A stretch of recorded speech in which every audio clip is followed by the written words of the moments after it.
You for the next few moments from the subject matters of the heart. Matters of the heart. Yes. My brothers and sisters, at this time in our text, the prophet Jeremiah is in the midst of a people, God's people, the people of Judah and the people of Israel more specifically. And he is faced with the task of telling God's people to come on back home to God. Yes. That's not a light task that he is faced with. It's not an easy task, but because God told him to go, he'll go. Yes. It was the prophet Ezekiel that God told, and he sent thereafter Jeremiah that said, I'm telling you to go. They're not going to listen to you, but I'm telling you to go anyway. They didn't listen to me, so I know they're not going to listen to you, but I'm telling you to go because I still want to give them yet another opportunity to come back unto me. It's no different today, my brothers and sisters. Yes. The same time, the same sort of circumstances have evaded the church. The church is not the four walls. The church is you and I. The same set of circumstances have still come in and evaded the church. We find ourselves in the midst of a world of idol worship, in the midst of a world of individuals that have lost their drive to come to church for whatever reason, have lost their drive to assemble together, thank you, Holy Ghost, as the church, lost their drive to come in and fellowship with one another. And God is in the midst of us today telling us to come on back. Yes. Come on back to me because that's where I want you to be. Come on back to me because you seem to have forgotten who you are and whose you are. Yes. Yes. The chosen people of God have forgotten our ways. Somehow we've gotten lost. Some of us have become lost along the way. We don't have the same urge. We don't have the same drive. We don't have the same commitment. We don't have the same dedication that we once had when we first found the Lord. Yes. If there's a such thing as finding Jesus, you know what I mean? He was never lost. But when we first had an encounter with him, we don't have the same drive that we had to pray and to worship and to live a life that God has called us to live. So even in the midst of this, God is calling his people. So if you're in the room, and I thank you for being in attendance today, that means you put your right foot in the Lord and help you take the other step. But I'm talking for those that we know that are back at home, those that are in our families, those that are still out there. There's still time. There's still time. Our text picks up in the midst of a plea. Jeremiah is pleading. He's pleading, my brothers. He's pleading, my sisters. He's pleading that the people of God will hear his cry. Yes. That's right. Yes. And if you've done any public speaking, that's the one thing that you want. You want them to understand what you're saying. Yes. You want the audience that you're conveying the message to grab hold of what that message is and retain that information. It is said statistically that the audience only remembers 10% of what you said. 10% of whatever was given to them. So if you're in a 60-minute lecture, you're only going to remember 6 minutes at best. Isn't that something? Yeah. So it's incumbent upon the speaker or the preacher, the man of God, the pastor, to do what he does to make it portable, powerful, and prayerful for the people of God to take it and not leave it in the pews. Amen. Jeremiah is in the midst of a people that are perverse, that are in the midst of idol worship at an all-time high, have not stuck to the rituals that the forefathers of their people have stuck to. They have gone away and gone astray. They have had many a perverse king, many of a king that have led the people into idol worship and pagan worship. And in particular, this group of people were into idol worship that had to do with having sex in the temple with prostitutes. They've gone that far off. Sin is to miss the mark, right? They've gone that far off the mark to fulfill what they want to do. So the prophet is pleading with the people of God. Won't you come back and do what God says to do? Yes. We we know what to do because he's the one that brought us up and out of bondage. Yes. He Yes. brought us up and out of Egypt, Yes. got us through the wilderness, Mm-hmm. to the point that we are now, gave us our own king, Yeah. even though he was our true king. Yes. Gave us our own king, and we still find ourselves in this place. So what do? In order to talk about matters of the heart, God had to put from his heart on the heart of his prophet to speak, to try to touch the heartstrings of his people. Yes. Yes. And so it's a sincere plea this morning to come on back. And when you come back, he says this in the 15th verse, come on back from where you are and I will give you pastors. That's right. Yes. Yes. I want to talk about that. I will give you pastors is a divine prerogative. It is God's prerogative to give the pastor. It is God's prerogative. It was his design. And think about it. What are some of the many things that God could have done? I look back at the children of Israel. I look back at how whole generations didn't make it into the promised land because of their murmuring, because of their complaining, because of their stiff-neckedness, because of their perverseness. But God chose to still say, come back and I'll give you pastors. Yeah. I will give you godly leadership. And that was God's prerogative to handle or to dissolve and to offer up a solution unto the people of God. I'm so glad that he chose to do that. All right. Yes. I'm so glad that he gave us pastors, and I'm so glad, Church of Life, that he gave you this pastor. Amen. All right. Yes, sir. I'm happy about it. Yes. Because he could have did some other things. He could have gave us over to a reprobate mind. He could have killed us in our sins, but he chose to say, come back to me and I'll give you pastors, a divine prerogative. It's a divine prerogative because God is in control at all times. Yes. God can do what he wants to do, when he wants to do, to who he wants to do, how he wants to do. God is God. And he doesn't need us to be God. It was a divine prerogative. It was his will to give us the free will and free reign to do what we want to do. Yes. He doesn't make us robots. Ain't that good? That's very good. Yes. Because then that would be fabricated love. I don't want to be in any type of relationship, whether it's familial or whether it's with a spouse or anyone that I have to encounter fabricated love. God is not that way. He did not make us to love him. Right. He did not make us to obey him. He did not make us to honor him, make us to worship him. He gave us the free will. Yes, he did. Because then it would be fake, wouldn't it? Right. It would be phony. The only reason we're here is because we were made to be here. But I got up this morning because I wanted to be in the house of the Lord. I chose my own praying ground. I chose to come in here. God gave us the divine prerogative. He says, come unto me and I will give you pastors. We have the freedom to live our lives how we want. And in lieu of whatever decisions we make, God is still God. And even in knowing that he's the all-knowing, he's the all-presence, he's the all-powerful God, he still exercises his absolute dominion and authority with his decision not to destroy us, not to destroy the children of Israel and the children of Judah. Yes. He says, and I will give you pastors. It's God's prerogative. Just before this verse in chapter 3, he says, come back unto me, you backsliding, for you are married unto me. Yes.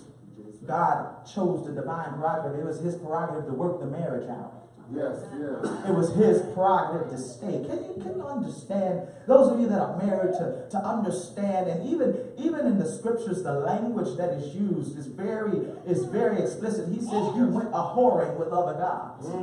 Yes, he did. You went to do your own thing. I'm married unto you and you're doing your own thing. I'm married unto you and you just choose to be with who you want to be with. We've got covenant together. We are locked in wedlock, but you have chosen to go a whoring with other gods. Put yourself in that situation of God and understand his perspective. I'm the one that wakes you up every morning. I'm the one that gives you life. I gave you the breath of life. I am the one that chose you, that redeemed you, that ransomed you, that keeps your heart beating on time, keeps you thinking, keeps you blessed. I'm the one that has given you life, and you want to go a whoring with other gods. So imagine how you would feel. Married, in covenant, sold out for that person, sold out for that loved one, and a sense of betrayal. They do what they want to do. God, even in the midst of us, and to make it more pertinent, in the midst of the children of Israel and the children of Judah doing what they wanted to do, he exercises divine prerogative. He still said, come on back, I want to make this work. He says, I'm married to the backslider.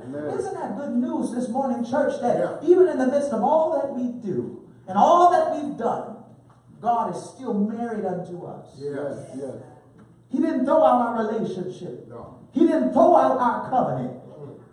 We can still come back to him and make things right. It's his prerogative to work the marriage out. It's his prerogative to let us come back unto him. It was God's prerogative to give us pastors. It was God's prerogative to give us a Derek Elon. It was God's prerogative and God's way of restoring godly leadership.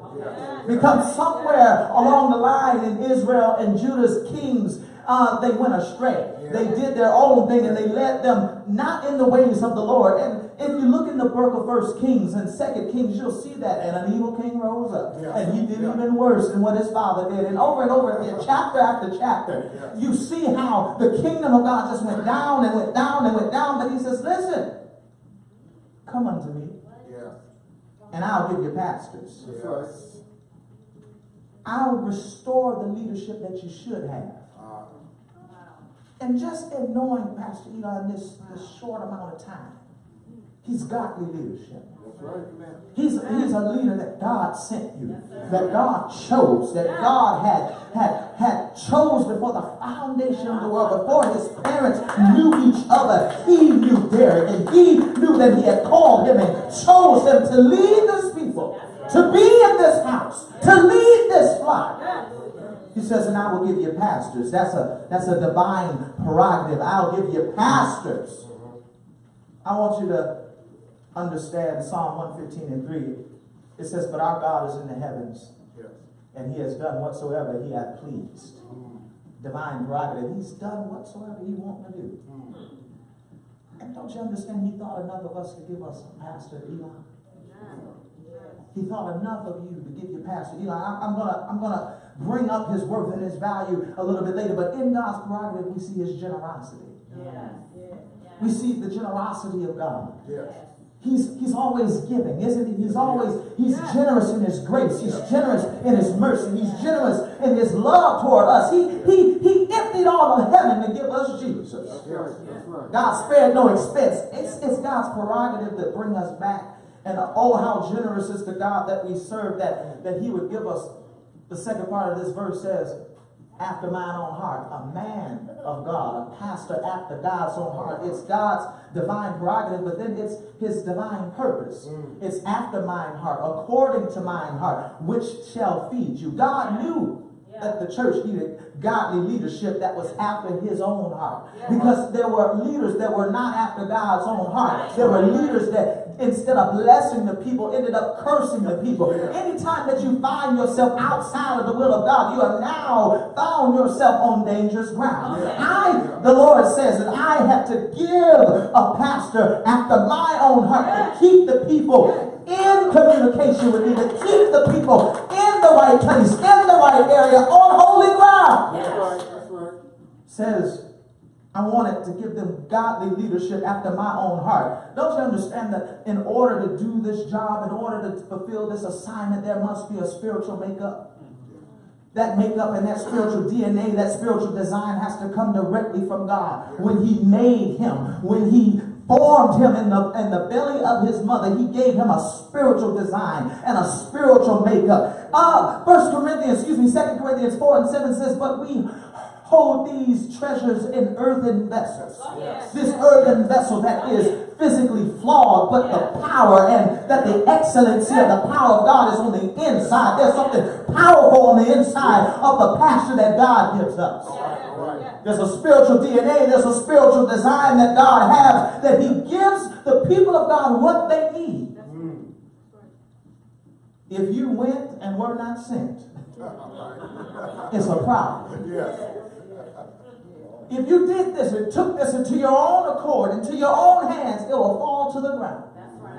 You don't have what it takes to do what God has called this man and so many others to do. There is a spiritual DNA that is there.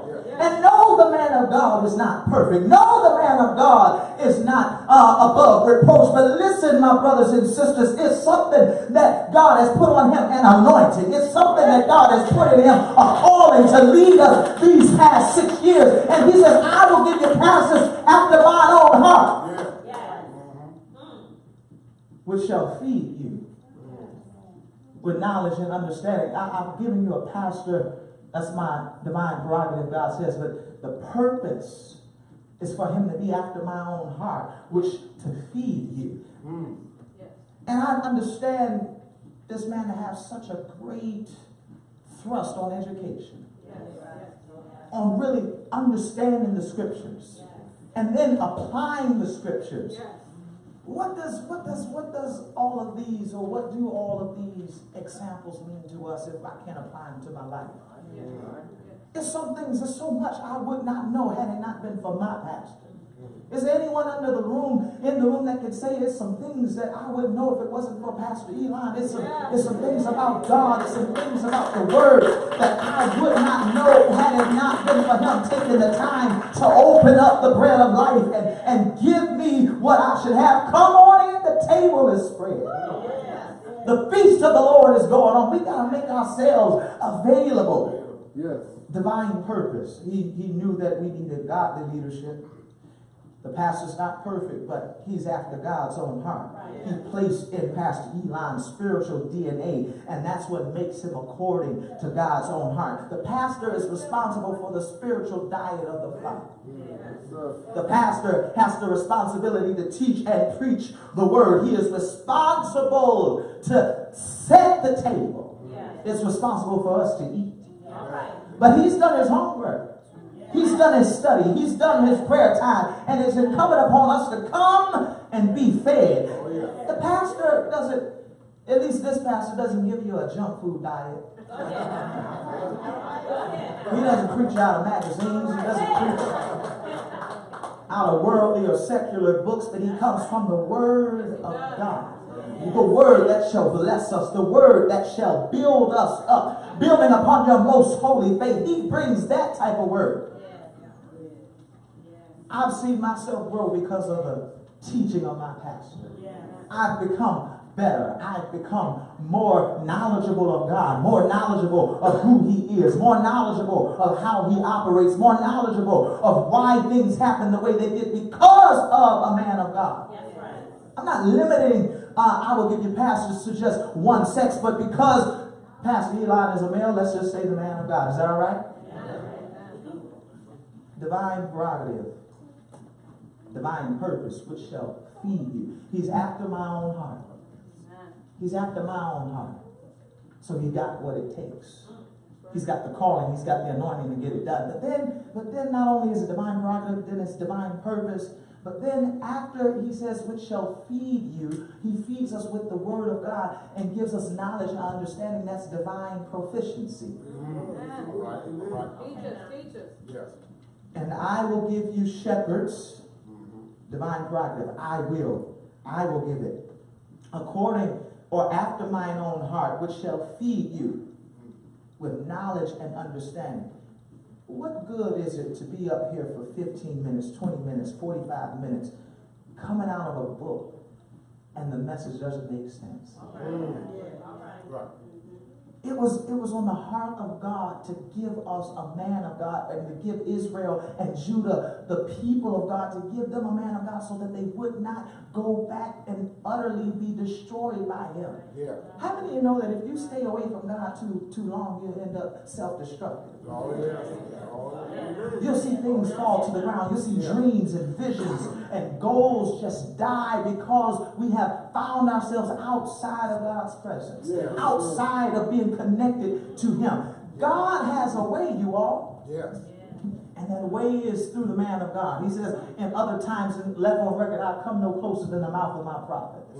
He says that in order for us to understand, we got to be taught. Yes. That's right. Yes. So we become proficient because of his proficiency. We're connected. I learned what I learned from my man of God because he took the time to be taught. He took the time to get an education. He took the time to study the scriptures. This man of God unfolds and gushes out what he spent time and hours in prayer upon the people of God that has been prayed over, and that God has said that this is a word fitly spoken for this house, and we become proficient because of his proficiency.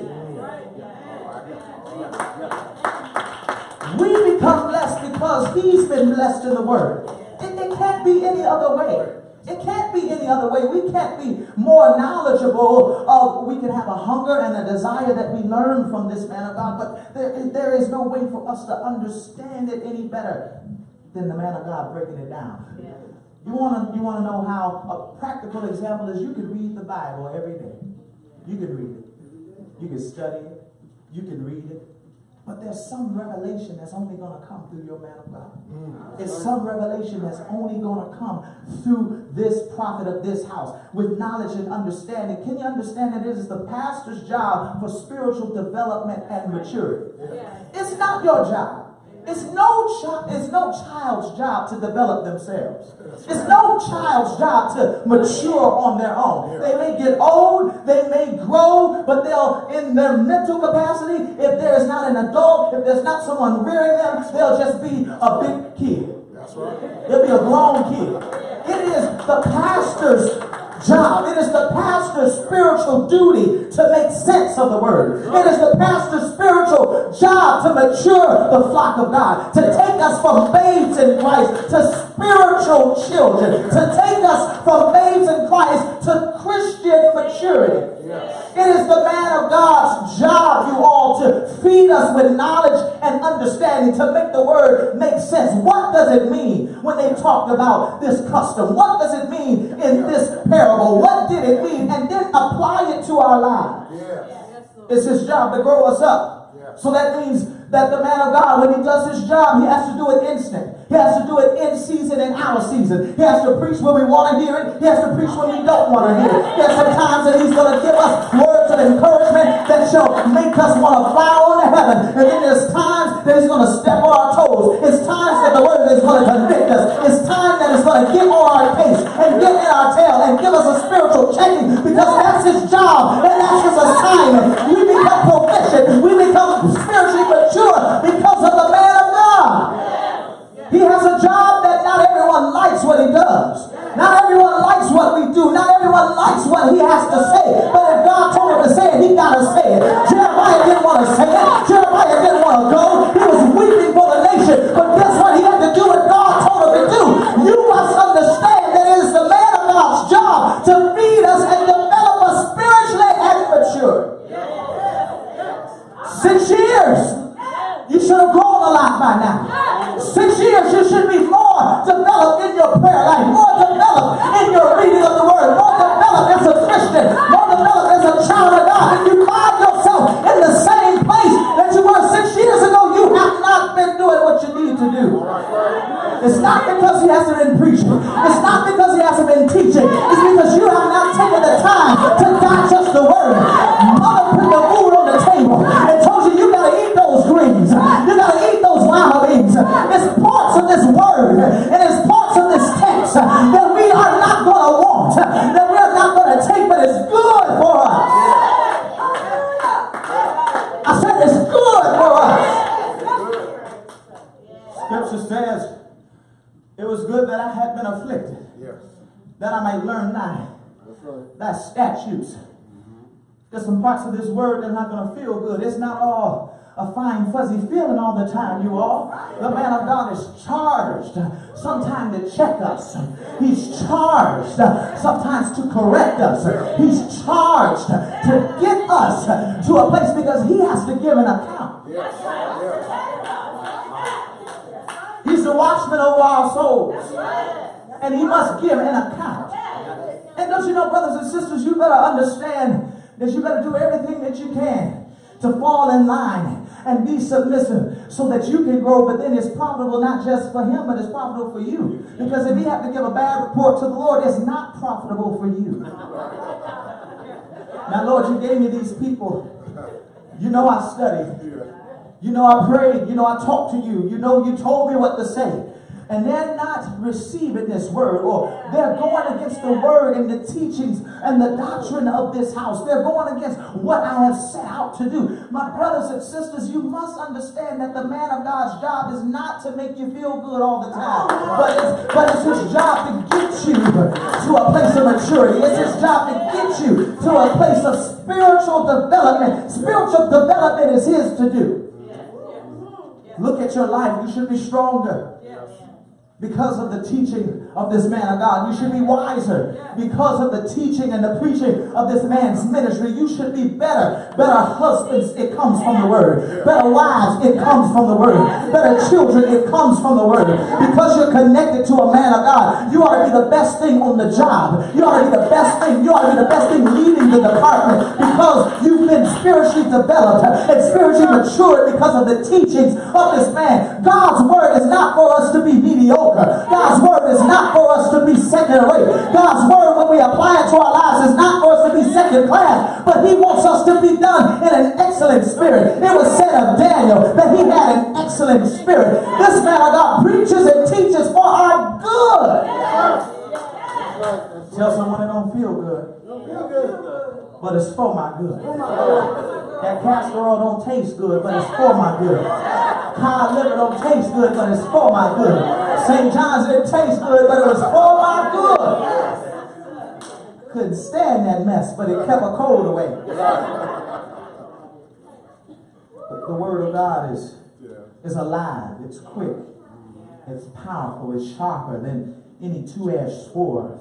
You understand that word of God, when it hits you, it cuts.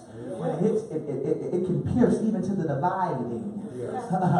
Spirit, soul, and marrow. You understand that God is able to do something in our lives when we allow him. He's able to take this church where he would have it to be. He's able to take this assembly, because you are the church. He's able to take this assembly where he would have it to be when we understand what the man of God's job is. His job is to preach and to teach the word of God. He's in charge. He's a spiritual chef, if you will. And he is cooking up something great every week. He's cooking up something awesome every week, something that will grow you, mature you, and develop you. You must come and take in the teaching. You must come in and take in this word of God and process it. And digesting the word is not just hearing it and letting it go in one ear and out the other. That's right. But it's about applying the word and the principles to your life. Applying the word and the principles to your marriage. Because you are in the church of God does not mean that you should do everything in the world second rate. But it means because you are in the church of God and you're leading out and you're excelling in the church of God, that means that you should excel in the world. Because how are you going to be fake and two-faced here and then out there you're not doing nothing? If I'm on fire, I'm on fire. If I'm dedicated, I'm dedicated. If I'm committed, I'm committed. If I'm on assignment for the Lord, then I'm going to do it with all that I have.